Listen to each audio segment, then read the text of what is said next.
Hmm. Well, hello, everybody. This is Nicole Whitlock with eCom Sellers, and this is the eCom Sellers podcast. I am one of your co hosts, and my co pilot on this journey is the amazing, the awesome. Kelly, the eCom on board. And we're here with you to share some e commerce news, tips, and more. So, with that being said, I am actually I'm gonna check in with Kelly first because she was out, she was on vacation, she did some Yeah, pretty cool stuff. So Kelly, how was your vacation?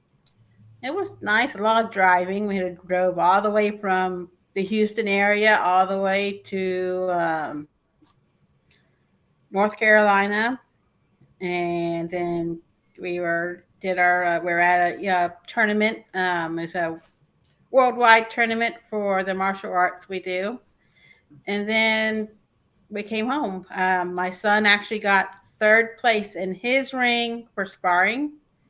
But me, my husband, my daughter, we didn't place in our rings, but my daughter had like 20 people in her ring. So, Really? yeah. That's a lot. Hmm. That is a lot. Yeah. Oh But my it was gosh. fun. Well, I'm excited for you, and I'm excited for your daughter. I'm excited that you actually got a little bit of time off because I know it's not a common occurrence. So I'm glad that you got some time off. And I know you're here in Texas with me. It is hot as Hades. My screen says it's 105 degrees right now. It is, I don't understand what is happening. Mhm. The It is, neighbors are outside right now having a party. I'm like, how can you be outside? I think they have one of those little setup pools in their backyard, but still, I'm like, no, no, it's ain't it? too hot. It's too hot for anything. And I do mean anything. Like it's hot. It's Hmm. very, very hot. So if you're not in Texas, congratulations. Because you're probably in a cooler part of the country. I don't know why. I mean, I think other parts of the country are hot, but this is crazy. How many days consecutively? Like, I think we did like 6 or 10 consecutive days, 100-degree records, something crazy. I'm like, it's bananas. Hmm. Yep, and according to our local news guy, weather guy, he's like, we didn't even have a day, one day last year that was over 100 degrees, and this year we're like at like 16 days in a row or something. We're supposed to. Of 100-degree weather. Yeah.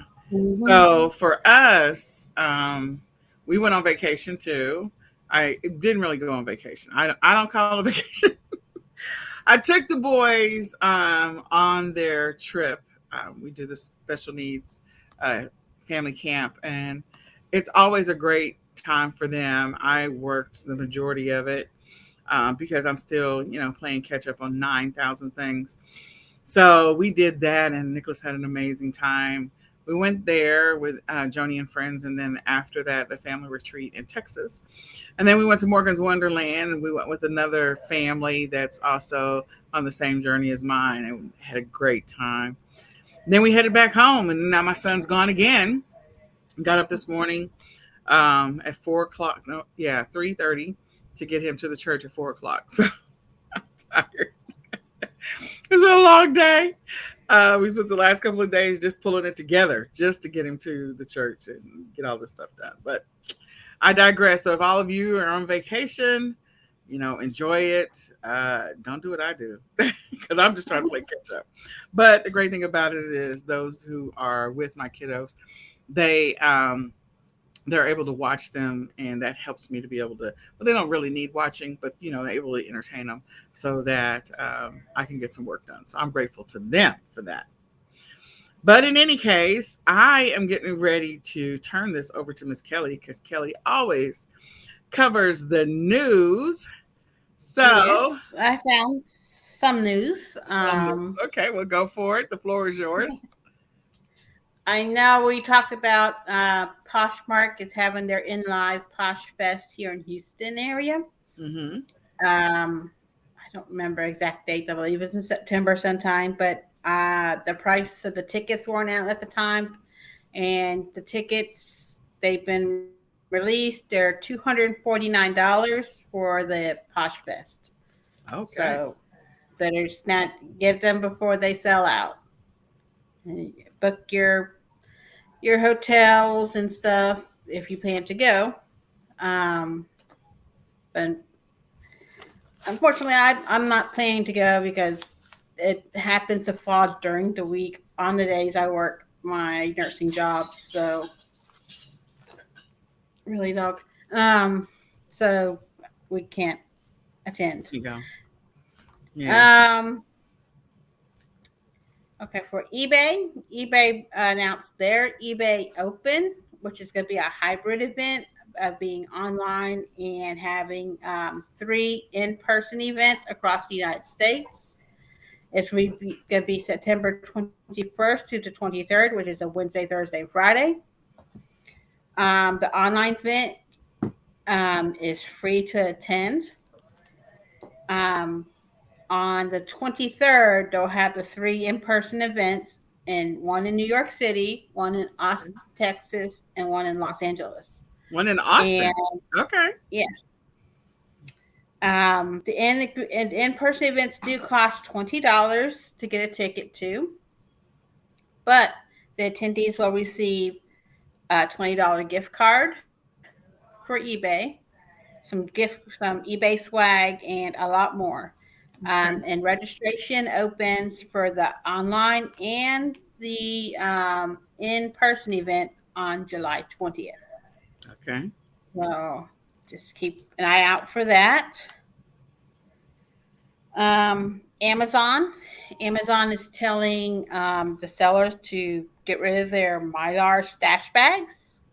Oh. Um, yeah, all Mylar stash bags that are not clear or single color must be removed from the Amazon stores by August 5th. Mm. Apparently, it's been favored to use these Mylar stash bags for drugs and stuff because I guess they hold out the scents and the dogs can't pick up the scents of drugs and everything. Oh So, my God. yeah. Oh, that's So, crazy. mm-hmm. So I'm sure there's something in the Amazon back office about that, telling you about that restriction coming up.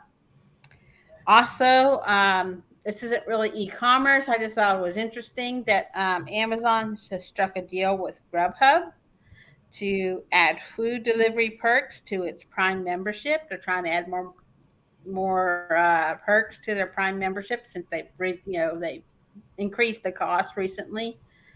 Well, and Um, they also made a bunch of Prime members mad about the Whole Foods, what they stopped doing with Whole Foods, which was over a year mhm. ago. But yeah, so go ahead. Yeah. So there is it'd be like maybe like no delivery fee with Grubhub and some other perks, lower fees or lower cost. I'm not, they didn't really say in the article I read exactly what the perks were, but they said that they're planning to add these other perks. Okay. So, in Etsy, last weekend, Etsy had released a promo code, but it was just for certain sellers and potential sellers who filled out a survey. That code got leaked for it was for like 100 free Etsy listings because Etsy they charge you 20 cents per listing, and the listing lasts like 4 months before it gets you can get it renewed for another 20 cents. Mm-hmm. So, um, it's no long. This code no longer works. So if you find it out there, don't try it. It doesn't work. It got out on Reddit, on Facebook, and went viral. And all these people thought they were going to get all these free listings, and so they've taken that back. So don't try it. And I think the people that did use it, I think that's been like null and voided. So if you see someone get putting out a code for something that's free, just make sure that it's good to go, good to use, so you don't ruin it for the people who are actually supposed to get it, or you know. Or keep quiet. Yeah. Hmm. And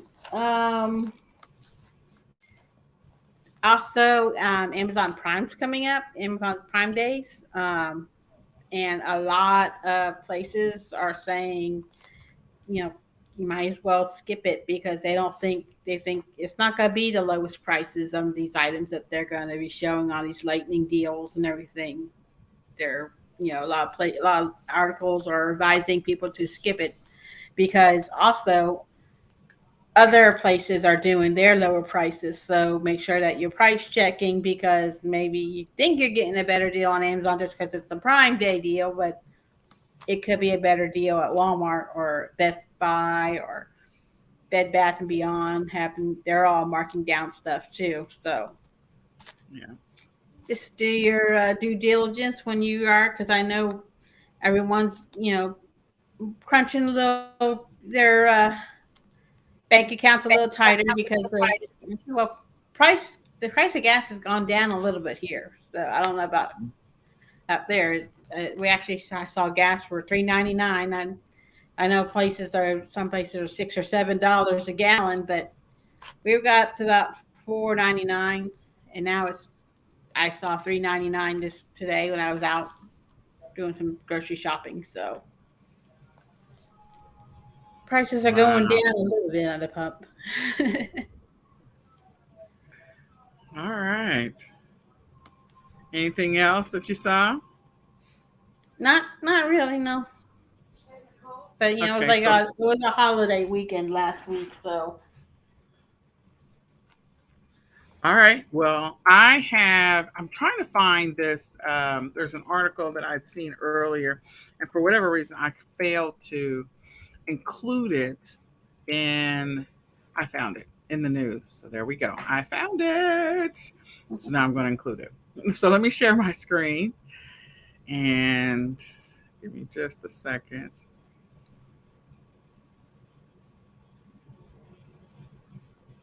Give it a second. Some kind of delayed response. All right. we're just overtired, overheated, My computer is tired. Okay, so the first one is that there are plans for a second Prime Day this year. Dun dun dun. It's been a rumor for a little bit that there was going to be a second Prime Day. Now, I'm not talking about like the 2 days in July. I'm not talking about the 12th and the 13th. I'm talking about an actual second Prime Day wave that's tentatively targeted for October. I think what they saw was in 2020 when they moved Prime Day from June to July, sorry, to the fall. They saw that they got some good results, and then that also helped sustain the wave that went into Black Friday, Cyber Monday.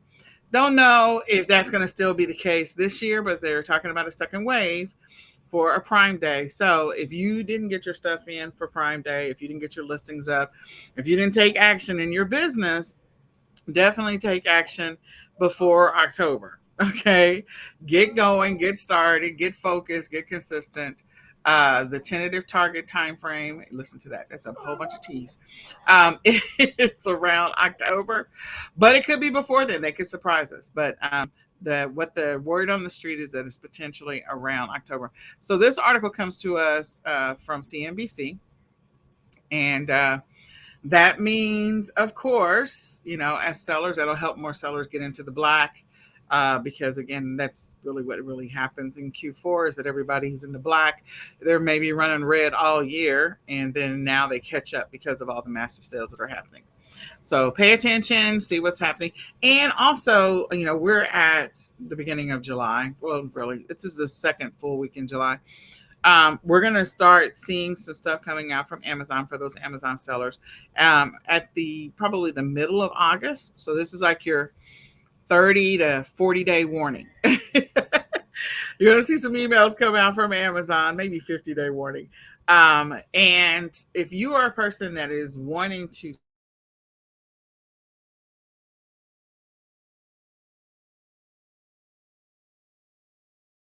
sell on August the 1st,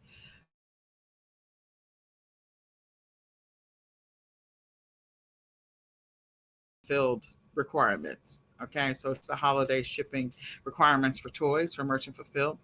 So you have to have an active account. This is historically, they haven't announced what they normally send out. They normally send it out. There's about 4 or 5 criteria, if I got that right, Kelly, because it's the same thing every year. It's been the same thing since we've been selling. So it's pretty much you got to get your first sale by August the 1st. They may change that this year. Who knows? Typically, they have a range of like August the 15th to October the 15th to get X number of sales to improve your stats, not have a bunch of returns or not have a bunch of returns and, checking your feedback and all this other stuff, seller metrics. And if you meet all the seller metrics that they give you, then you'll be able to do merchant fulfilled on toys. Why does that matter? Is because sometimes there's some really great deals and you may be able to go out, even if you're doing drop shipping or print on demand or wholesale, you may be able to do some merchant fulfilled on toys when your inventory runs out with whoever you've shipped it off to, if you're doing using fulfillment centers. So bringing that up in advance, I'll make sure in the next podcast that we give you those historical dates. Will the dates be the same this year? More than likely they will. They'll just, apply to 2022 versus 2021 or 2020 or 2019. They pretty much stay the same every year, at least the date range. So we'll pull those up, giving you enough time to get focused, get consistent, and be prepared for that. So you got 2 things happening. You got one, you're going to have some metrics that you need to meet between more than likely August the 15th to October the 15th. That's going to be coming up. Number 2, you got a potential second Prime Day that's coming up. And number 3 is you should probably be thinking about preparing for Black Friday, Cyber Monday. So just put it out there in the universe. Anything else on that, Kelly, that you can think of? A lot of this, also you have to have a certain amount of sales. You might have said that already. Yeah. That are merchant fulfilled, so you can Yep. merchant fulfill those orders. Right. So I'm just trying to help you. Go ahead. You might look into finding what you can find that's maybe something that's light, so you don't have to worry about heavy shipping costs. Yes. Light stuff, light shipping costs, lighter shipping costs. Absolutely. So this is your heads up so you can put together your game plan so you can get focused and get consistent in your business. If you're an Amazon seller. If you're not an Amazon seller, some of this will matter, some of it won't. Prime Day, all platforms offer great deals. And it also means that if you're selling on other platforms, your platform is also going to be getting some increased traffic. So we care what Amazon does, that even if we're not Amazon sellers, if you're not an Amazon seller, you still sort of care about what Amazon does when it comes to Prime Day, because all platforms will get a little bit of a bump because Amazon is promoting Prime Day for buyers. So people will come online hunting for deals, and they may find your offering organically. So this matters to you, so you care about it. All right. Then the next thing is there was an article that came from 5 warnings of shoppers from ex Target employees. Now, there was a couple of things. If you are a retail arbitrager, you probably care about this article. This comes from Yahoo, and so says you don't need to buy multiples to cash in on a deal. If you are a retail arbitrager, you may already know that. Maybe you don't. Employees may be working undercover. So sometimes, people have said that, Target is not friendly to resellers. And for the most part, they're probably not. But you can still get some great deals in Target. There's a lot of resellers that actually get some great deals. Target employs ex-FBI and criminal justice specialists. What the Sam Hill? And you could be missing out on hundreds of dollars in savings with Target. So definitely, what I would do is make sure you have the Target app installed on your phone is one thing. Always keep your receipts. You should be doing that anyway as a reseller, because sometimes you can get some really good deals, and especially if something goes on sale, you can get the difference. And you should always check for the price online, even when you're physically in the store. This is the tip. If your first half of the year wasn't great, this is the tip for the second half of the year. I don't care if you buy from Target or not. any store that you're going to, check the store online while you're in the store if you're about to get some stuff, because every once in a while the price that you're looking at in front of you at that moment may actually be lower online. And sometimes, like, in for you're in Walmart will have like what we call secret clearance, and so you could scan that particular item and a lower price will actually pop up on the app. So this is that time of year to take advantage of as many of the deals and offerings and ways of saving money on acquiring inventory. So again, this article comes to us from Yahoo Life. You can come and read it if you're interested in it. The next article is about Bed Bath and Beyond. So we know that J.C. Penney's, Target, and Bed Bath and Beyond have been in the news a lot lately, especially in the last 6 months.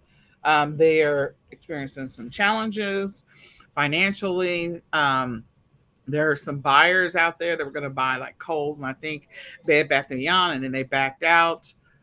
J.C. Penney's definitely went through bankruptcy and doing a reorg.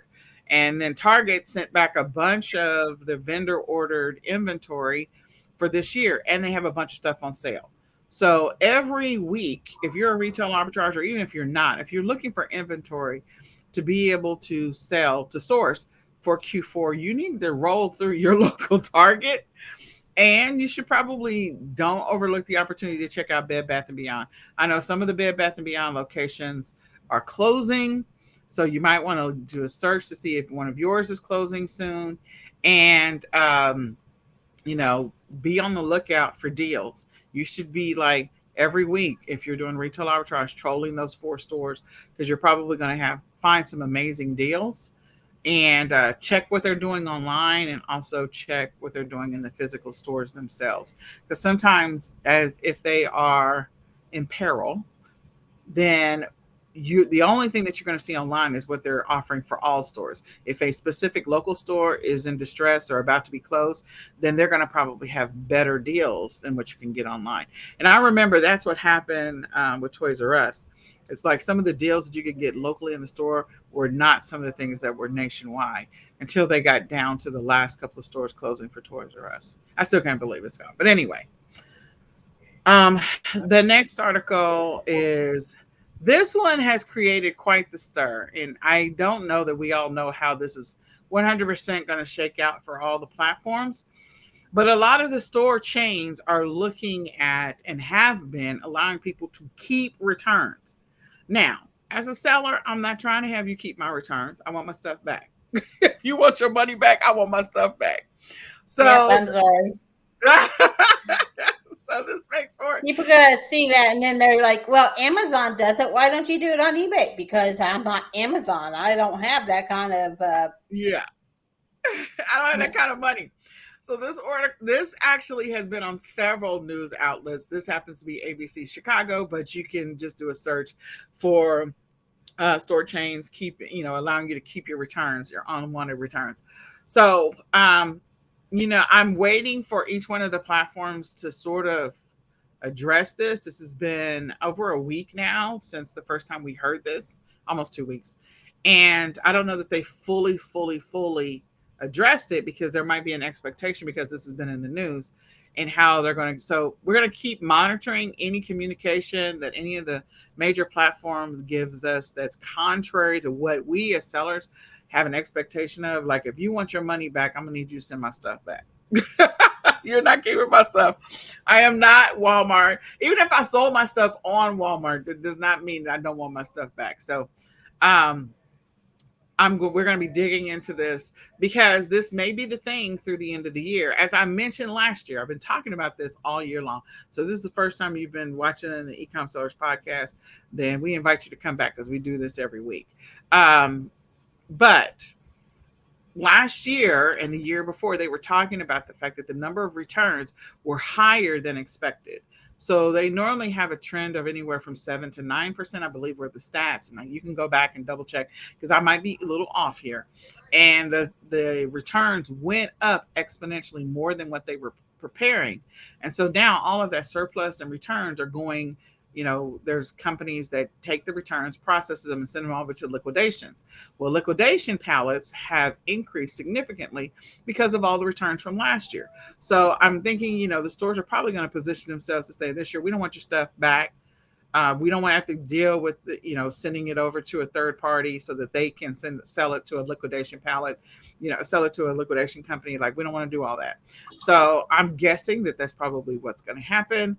But that's just me, Nicole, being in my own little silo, thinking that. We'll see how this flushes out. But again, if you paid attention to what happened at the end of 2020 and the end of 2021, there was an increase in concern in the number of returns going up more than what the industry was prepared to deal with. And now the industry is like, we don't want your stuff back.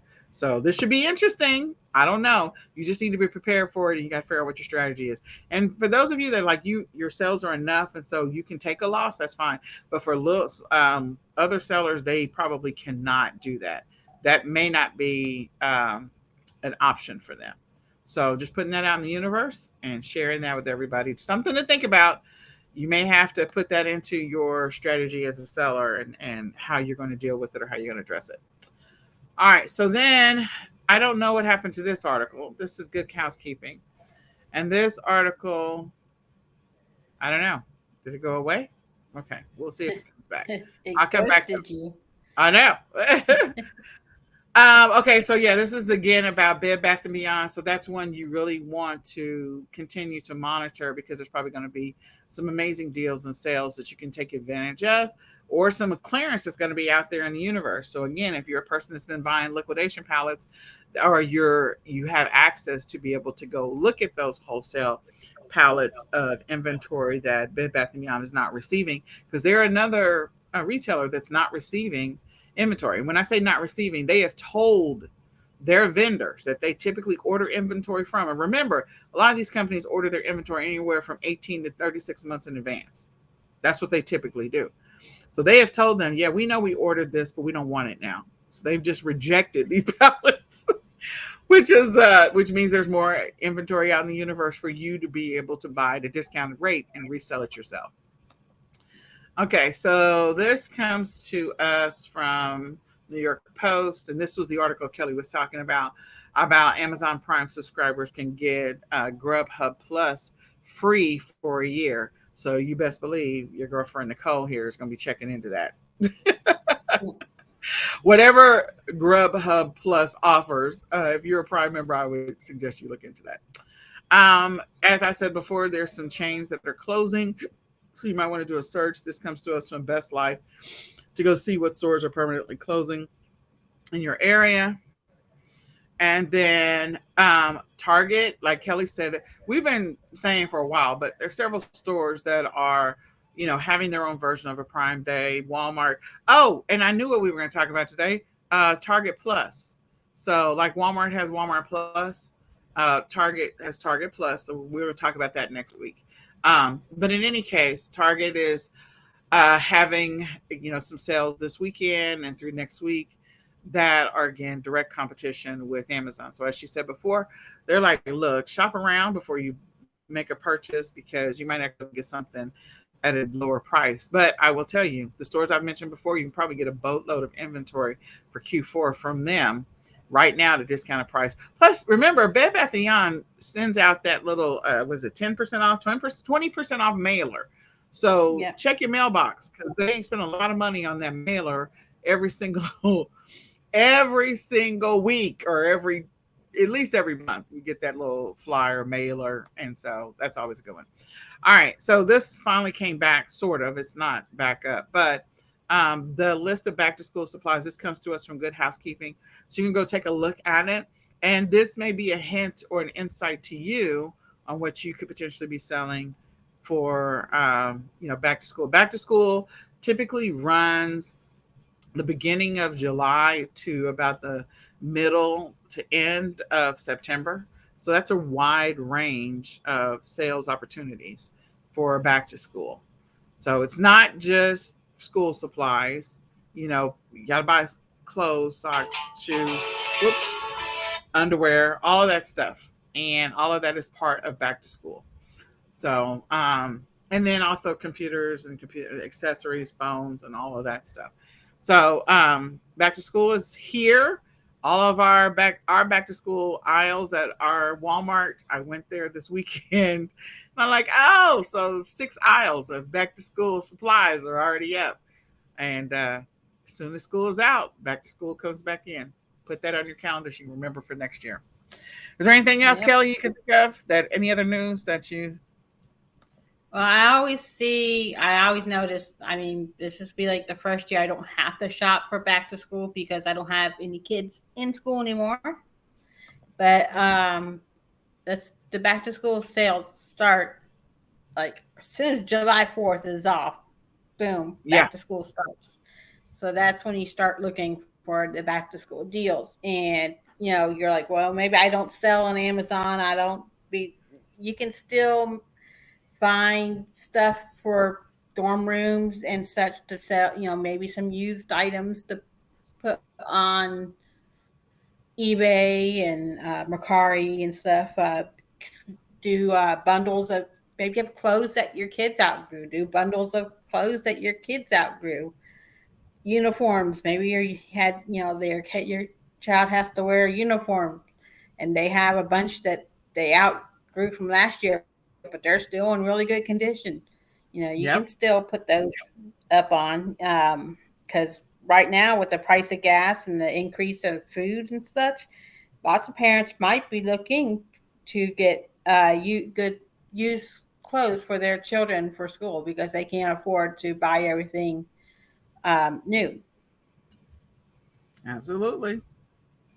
So just be looking for opportunities to, if you've got stuff in your house, like Kelly said, if you're needing to raise some money to have capital to be able to sell things for Q4, getting rid of your kids' clothes in bundles, selling. I sell my jeans, my boys' jeans, in a bundle of four on eBay, or a bundle of six on eBay, and then I'll do the shirts the same way.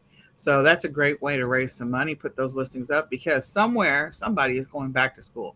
The other tip is, like, I've been talking about this for a while, but as soon as school is out, when you hear about school being out for the first time, which is typically around the end of May, the third week in May for some states and fourth week of May for other states, then that's when you should start putting your back to school listings up that first week in June. Seriously. And you should be ordering your back to school supplies in April. I know that feels weird, but that is like, no, don't start any later than April. And you can, like I said, ride that wave until the end of September. So, all right. Well, I hope that information was helpful for you. We're going to go ahead and transition to listings. We're going to transition to our e-commerce tips. So we're going to roll through these tips, and then we're going to wrap it up. So this is 8 tips for creating a good listing. Go ahead, Kelly. Oh, didn't say anything. Oh, okay. All right. So I'm going to do the first one. I'll let Kelly take the second one. So before you get started creating your listing, you need to do some keyword research. You should always be doing keyword research before you create your listings. If you know, like, if you have a plan to create 5 listings every day, then before you start creating the listings, do the keyword research on all the items that you're about to list so that you can knock that out first and begin the process of creating your listings. Um, Keyword research is going to help your listings be found organically. And ultimately, that's what you want. You want your listings to be found organically. Is there anything you want to add to that, Kelly? Um, my keyword researching, a lot of people use like websites and stuff. I look at, since I mainly list on like eBay, Etsy, and Mercari, I look at what items has that this, if I find the same item that I'm trying to list or something really similar, and I look at the sold items, and I use that's what I use for my keyword researching. I look at the sold items to see what words were used by then, or you can use with eBay. You have Terapeak you can use, and you can research um, and see what words were used the most by that item that sold. Absolutely. So keyword research is so important. There's so many different techniques and strategies, and that one she talked about is actually on the list. But yeah, you can. There's just you can use a tool. There's keywords everywhere. You can use the search engines for each one of the selling platforms, Amazon, eBay, because Amazon has a search engine. eBay does too. When you type things in the search box, that's a search engine, and just start typing there. You can look at competitor listings, sold listings, and definitely get some insight or existing listings. All right, next one, Kelly. Think like a customer. You want to think, how would a customer be looking up that item? Because make sure you're using words that will your customer might be typing in to search for that item. A lot of people will put like rare and great deal, or put some words that people will not be using to to try to draw traffic to their item. But customers are not searching in rare or great deal or crazy words that people put in, or they'll put emojis in their listing title, on their listing for their titles, and using up um, what we only have so many words, how many so many characters you can use, and you have to start thinking, what words do I want to describe my item, and not words to try to draw traffic by saying rare or crazy, or so use the words to describe the item. Maybe someone wants to find a certain color t-shirt with that character on it. So make sure you're using describing words that describe your item, and not to just draw traffic crazily like that. Absolutely. And also think about words in your listing when you think of thinking like a customer. Most of the time, customers are interested in things that may also trigger their emotions or their senses. So, as you look at listings and think about how you're going to create your listing, think about what this thing does, is what it's going to help, what it's going to solve, how the person will feel before you start creating that listing. And those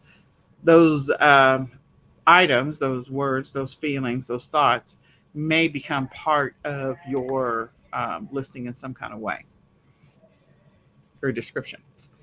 Number three, optimize your title. So, optimizing your title means incorporating those keywords that you did some research on, and including those keywords about what the item is or what it does, or who is, whatever it's and what it is and its purpose, and the first 5 to 7 words, because that's how people are searching for it in the search engines. Think about what the words are that they're putting in on Amazon when they're typing in that box, or they're typing in eBay box, or they're typing in the Walmart box. Like if they are looking for, let's say, back to school supplies, they're literally going to type in the words back to school supplies. So somewhere in your title in the first 5 to 7 words should be the words back to school supplies. It shouldn't be terribly difficult. There will be some other things that may cause your listing to stand out more than others, but incorporate the words that logically make sense for what this thing is. Now, some of the phrases you use may be high competition phrases. So, breaking out the thesaurus and seeing if you can find related words, similar words, whatever, complementary words may help your listing to stand out more as build out your title. But think about what it is and incorporate those keywords or long tail keywords within the first 5 to 7 words of the title. Anything you want to add to that, Kelly? No, I think we've covered it in the last two. Okay. All right. That one's yours. A customer focused detailed description. Um, so many times I've seen listings, and all they have is the title, just copied down from what the title was, and then they just have the title and their description and nothing else. Well, you have to make sure if it's going to be something. you need to have measurements because people, you want these detailed descriptions because if not, you will be getting emails and questions and everything from customers asking 15 things that you could have saved your time by putting that in the description. Even though people say, well, the customers don't even read the descriptions anymore. Some of them do. And, I make sure I sell clothes. I have my measurements in there. Um, so make sure you put these details in there. Say what's in there. If it's a used item, say if it has any defects, or if it say you have a like a remote control, but it needs this certain software to be able to use it. Make sure you say if you have the software or not.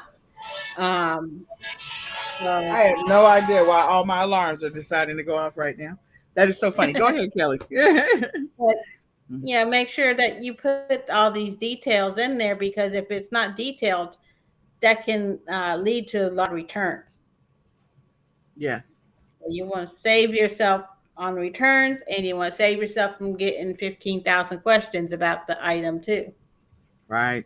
And if you do get 15,000 questions about the item, go back and update the listing. Hmm. For sure. Go back and update the listing and add the missing stuff.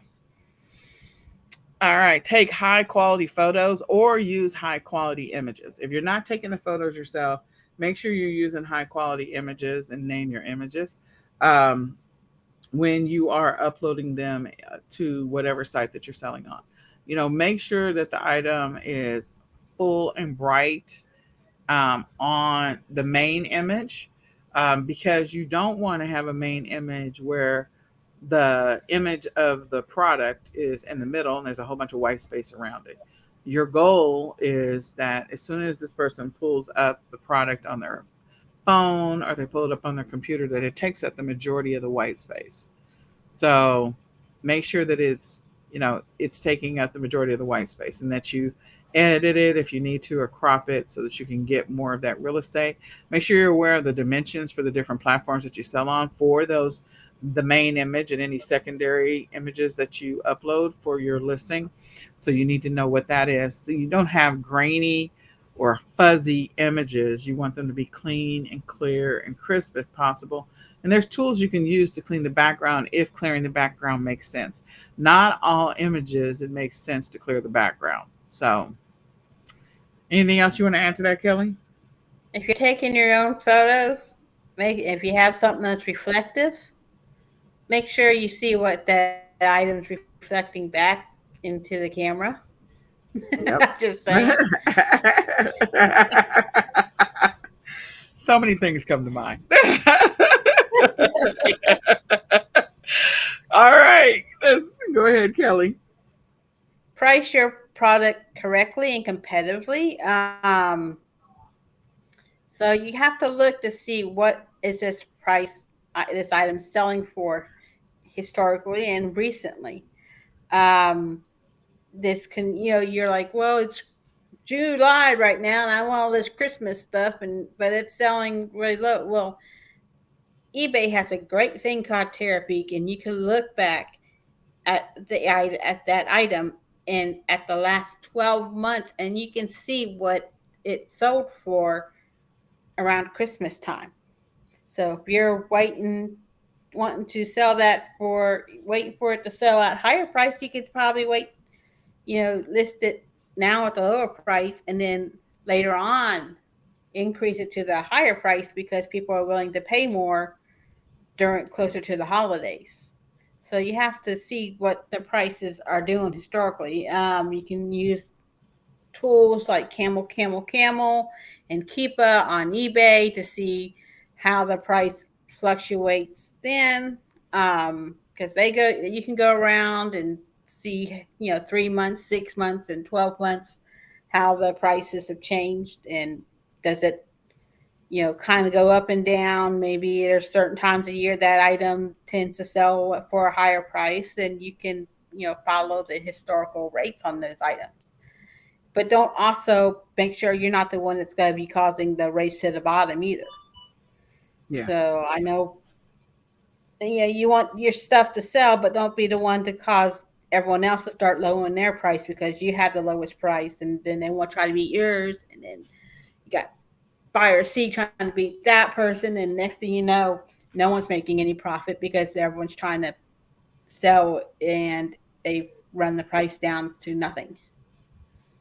which is very, very frustrating. Yes. Know the shipping specifics or how you plan to ship it. So when I'm sourcing anything, doesn't matter if I'm sourcing it online, doing online arbitrage or retail arbitrage, I'm out there thrifting or I'm actually in the store buying. Even if I'm buying wholesale, I gotta know how is this thing going to potentially be shipped, even if I'm not shipping it myself, because I need to have an idea of my potential estimated shipping costs. So as you acquire inventory, you should always be thinking in the back of my mind, what is it going to cost to ship this thing? As Kelly said before, like, small things. Small things are less expensive to ship than big things. So shipping something oversized, and also be thinking about, whatever warehouses that you're shipping inventory to, if you're using fulfillment centers, whether it's WFS, FBA, or some other method, be thinking about that storage fee as well. You should have all of those expenses in the back of your mind as you are sourcing or acquiring your inventory, because at some point you're going to have to deal with it. You're going to have to deal with storage fees if you are dealing with a fulfillment center. You're going to have to deal with shipping costs if you sell physical products. So that all of that's going to cut into your potential ROI. There's too many people out here saying that they're $1 million sellers, but in reality, their ROI is so minuscule that they're really not making any money at all. So sometimes the things that eat into that profit are the things that when you're not paying attention to. So pay attention to what the estimated cost might be for shipping, how big is this thing, and also if you're doing storage fees, or you're dealing with FBA, or you're dealing with WFS or some other fulfillment center, what are they charging me to store this thing, especially if it's big? Anything else, Kelly? Also, if whether you plan to do offer your free shipping to your customers or do you want to charge shipping, Yeah. you have to figure that out, and because that can affect what how much you list your price for. Because if you want to do free shipping and add the shipping into the price, then your price will be higher. But if you got charge shipping, you might want to price it a little lower to account for that shipping cost for your customer. There you go. Review or scan similar or competitor listings for inspiration. So Kelly hinted on this in the first one, that the one thing that can help you, there's many things that we listed here today, and this is not the entire list. There are always more things that you can do to help you create a good listing or optimize your listing. And looking at your competitors listings as inspiration, potentially getting ideas, sold listings, current active listings, related listings, any of that can help you to create your listing better. Sometimes just taking a listing when you do the search. So let's say you are selling, I don't know, I'm going to do something simple like boys socks, size 6 to 9. So, because back to school is coming up. So boys socks, crew socks, we'll say it's those. So looking, when you just type in boys crew socks, and whatever the first couple of listings that come up on whatever platform, whether it's eBay or it's Amazon or Walmart, those are the ones that come up first are the ones that have been either purchased the most, have the best ranking, get the most views, or they are optimized enough in the search engine so they pop up first. So reviewing the dynamics or reviewing all the details of those specific listings can help you build a better listing or an equivalent listing in the future, so that when you're ready to sell your socks, if you're selling socks, you can pay attention to how they created it. What was the title? What was the description? What do the images look like? Are there some additional details that you may be overlooking? And that's the reason why yours doesn't come up. Now, some of them are, listings that have been around for years, and so they are doing well because they've been around for years. But that doesn't mean that there isn't an opportunity for you to get some sales as well. So learn from your competitors, reverse engineer their listings, and use that as inspiration for creating your own listing. Anything you want to add to that, Kelly? Also use that to find out what can you do to make your listing pop better than theirs. Absolutely. Maybe all the listings of the socks have the socks looking the same, but if you have your listing with the socks looking a little, facing a different way or something, then that's going to catch someone's eyes if all the other listings look the same and yours just happened face the other way. So it looks a little different and it draws someone's eye because it's different. Yep. And one last thing I'll add to that is go through and look at the reviews for some of the listings that have a lot of reviews and go look at the negative. Sometimes the negative pieces of those listings that have a lot of reviews, that negative information can help you write a listing that is the exact opposite of what people are complaining about those particular listings. So incorporating those, the opposite phrase, like, oh, okay, well, these stocks roll down all the time. We can say, and these stocks won't roll down. Like, whatever it happens to be, whatever the complaint is that somebody had to put something negative. So just go after the one, if there's a listing that has over 2,000 reviews and the majority of the reviews are 5-star and 4-star, I'm going down to the ones and say, okay, there may be 5 1-star reviews or 4 1-star reviews. I'm going to look at those 4 1-star reviews and see what they wrote, and then maybe incorporate some of that phrasing, the opposite of some of that phrasing, into my listing as I created. All right. Well, if this information was helpful to you, we have a listing optimization workshop that is coming up. It is tomorrow, and it's at 8 p.m. Central Standard Time. You can register for this workshop. It's $27, and so it's a two-part series. You'll gain access to the first part of the series. So you can go to ecomsellersacademy.com/listing workshop and sign up and register for that particular workshop, and so that you can learn what you need to do and get a little bit of practice on how to optimize your listings, because that's going to be a key thing for the second half of the year. We are in the second half of the year, so we should all be focused on what are the things we can do better to make sure that we have the best possible Q4. And with the platforms giving us more opportunities to get, more exposure, like Amazon having 2 Prime Days, then that means that there's going to be more online traffic. Not that the traffic has gone away, because COVID, people are still buying online, they're still ordering online. They're also doing pickup and they're also going to the stores, but online shopping hasn't slowed down. It's still happening. It's just, happening a little differently. So take advantage of that opportunity and figure out how you can create better listings long term, bigger picture. And then we wanted to just give you a heads up that the Q4 Summit is coming up. So maybe by the next podcast, we'll have the open registration open. But we are working on a list of amazing speakers that will be sharing their knowledge of some things that you could be doing to make sure that you have an amazing Q4. Q4 is right around the corner, and we like to start preparing for Q4 before now, but August is when our workshop is going to be. Not our workshop, our summit is going to be. So be on the lookout for that. Let a friend know. We would love to have, a great number of people register for the summit. And again, the speakers have not been published yet, so be on the lookout for that coming up. So with that, you can hear my son in the background this whole time because he's just so loud. He's so loud. I love I him could so much. hear. Oh my gosh, he's so loud. Mhm.